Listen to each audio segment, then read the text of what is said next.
Thanks, Susie. Do you know what could be lurking inside those reusable grocery shopping bags? Several reports say some of those bags have high levels of lead. Paul Haan is Executive Director of the Healthy Homes Coalition in Grand Rapids and works with Get the Lead Out. Thank you for joining us. Thank you. Here we are talking about, once again, lead in things that we use that in many situations this carries food. Yeah, I mean, it's not just those bags that, you know, you sort of tote around. I mean, a lot of people use these in the grocery stores. Right. It keeps sneaking into consumer products, and now we're finding it in bags. Right. When that study came out, and then there was an article in the USA Today, I guess it comes as kind of a surprise. Is there any way to start regulating some of this stuff better, or is it a matter of just finding out? I know this was an independent study to find out whether or not there was lead in these bags. So, I mean, how can we keep track of this kind of thing? Right. Following the toys a few years ago, there's been a move towards regulating consumer products, first children's products. But there's been some talk about it, both in the state of Michigan and on the federal level.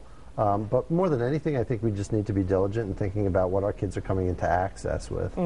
And is it possible that some of the lead in these bags can actually rub off on the food that's in the bag?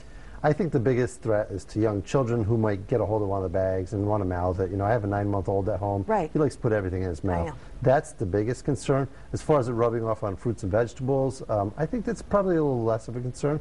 We should be washing those anyways before we consume them. Have you had any response about this since it came out?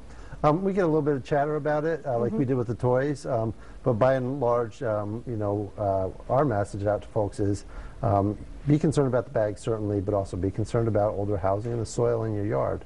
Okay. Is it as much a risk, do you think, these bags? I mean, what are the levels that we're talking about? Well, the types of levels that we're seeing in the bags are much lower than the levels that we saw in paint decades ago. So, you know, the concentration is much, much smaller. But those trace levels, no lead is good lead for the human body. So those trace levels, we certainly want to keep them out of consumer products. Have you heard of any stores pulling these bags as of yet? It's not a mandatory recall or anything on these. Not locally. It's my understanding that some national chains have pulled the bags. Okay.